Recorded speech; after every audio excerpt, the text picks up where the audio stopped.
Okay, this year I got the opportunity to go to California after a company called Stan brought me to speak on a panel. One, because I'm a great creator, and two, because I had won their Dare to Dream competition, which gave me $120,000. That's crazy. During this conference, I met a creator I've been following for a long time. His name is Sean. He has fantastic content. You guys should definitely check him out. And in one of the conversations with him, because he's been doing content for a lot longer than me, I just told him that I was feeling very overwhelmed because I wasn't sure what kind of content to create, but I wanted to create something that was impactful to my audience and to myself as well. And it was during this conversation that Sean told me something that has completely changed the way I see my audience. And I'm gonna share it with you guys for free. I'm just that nice of a guy. So in this video, I want to share what I use now after talking to Sean and how it's allowed me to communicate with my audience so effectively that I always know what it is they're going to like. And I'll also show you the tools that I use to help me achieve that process as seamlessly as possible. I'm going to give you the same prompts that I used in Claude AI to analyze my audience, and so please take it. And I'm going to show you my thought process behind everything. If you just stumbled upon this page, what the heck? If you just found this page, my name is Joelroac. I'm a content creator. I have been for the last 2 years full time, which is absolutely crazy to say. I've been able to work with a whole bunch of different companies that I completely enjoy, and I feel like I get to live a life that is extremely blessed. I've seen a lot of success in both teaching people how to create content for themselves, but then also working with these brands.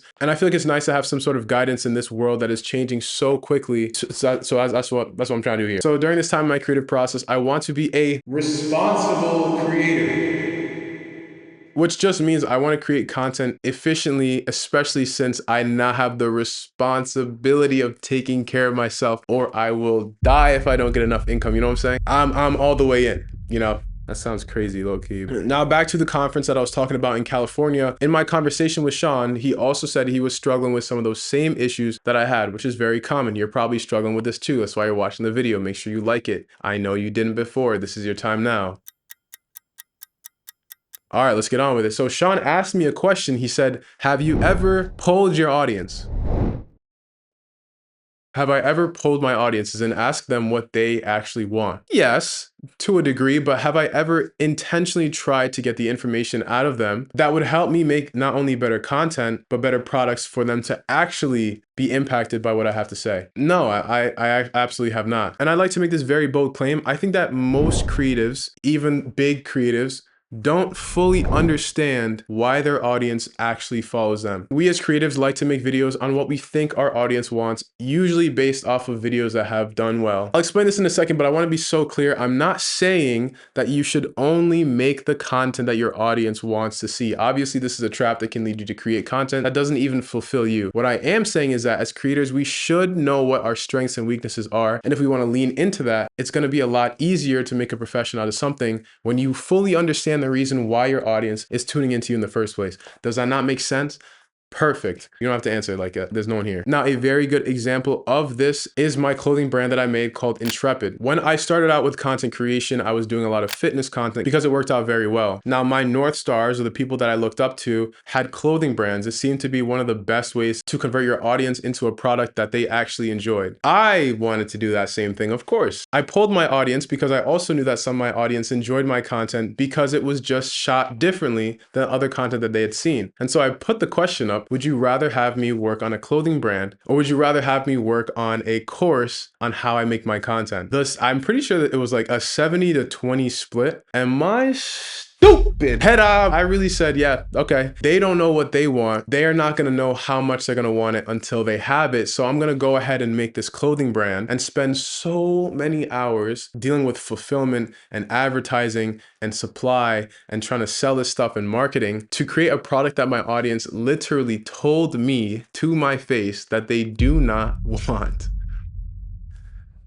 Am I stupid? No, I did go through with the whole Intrepid plan. I'm probably never doing that again, but we broke even, you know? So at least something came out of it. The creator course that I ended up creating ended up doing so incredibly well. I still have it offered on my page. I actually reduced the price from what it originally was. And my audience, like they said, was so much more receptive to that than a physical product. And they literally told me, I needed this. What's up?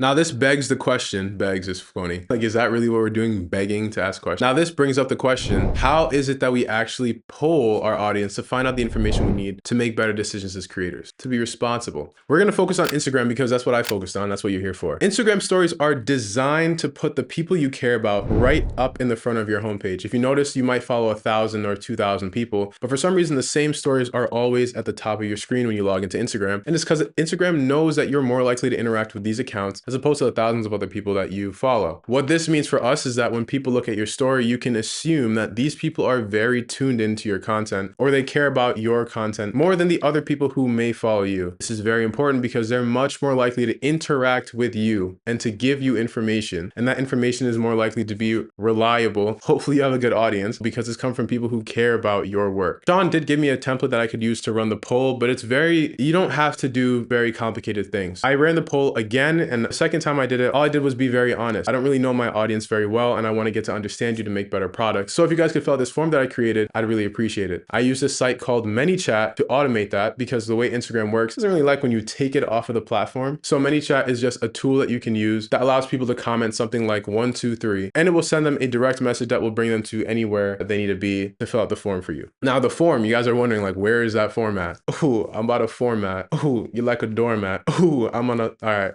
I'm a thirst trap. Psych, no, we don't thirst that. All right, I'm done. That was terrible. That was terrible. Lock me up is federal. Ooh, lock me up is, nah, all right. Now the list of questions that you guys are trying to figure out, like, where is it at? Firstly, I have the list. If you want, you can actually go and see the form that I use. I'll leave it in the description for you to check out. But this is one of the few times I'm going to mention the sponsor of the video today, which is Claude AI. Claude AI is a platform that is amazing for creatives. It feels like you're talking to a human. And Anthropic, which is what Claude is from, is a company that prides itself on being more humane. It feels more like I'm talking to a real person. Now with Claude, you can use this prompt that I use to develop some questions that you can eventually put into something like Google Forms or whatever you want to collect the information from your audience. But make sure you take a good look at the questions that I use because the point is to figure out what their pain point is so that you can solve it with some sort of product or content. So after you've created your form, you put it on your story and you've collected some responses after like 24 hours. Now this is where the fun part begins because this is where we can actually start to see into the minds of the people who follow us. I take the CSV file that I get from my Google form and I plug this into Claude AI. This is when I use this prompt that you can also take if you'd like, and it gives me this massive breakdown, percentages as well, of the different problems that my audience has, the reasons that they actually follow me, what it is they need help with, if they're willing to pay for a product or not. It is such a detailed breakdown. But the best part about using Claude for this specific example is that it gives me a list of content ideas that I can create that are ranked from what's most likely to work with my audience based on the responses to the least, even though the least is still a pretty good percentage. And then it also gives me products that are also ranked in order of relevance based on the problems that my audience has. That's crazy, guys. I don't think you're understanding, like,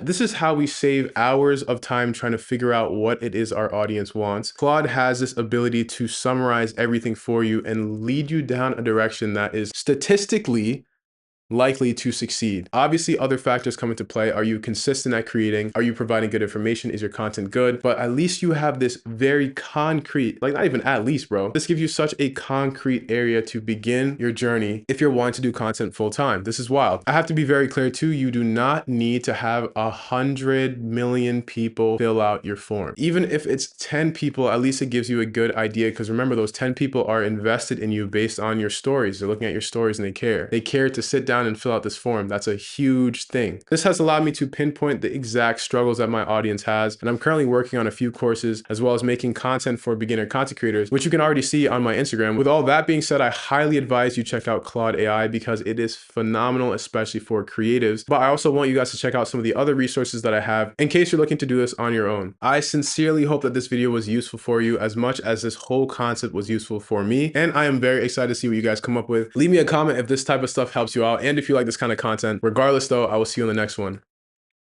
Bye-bye.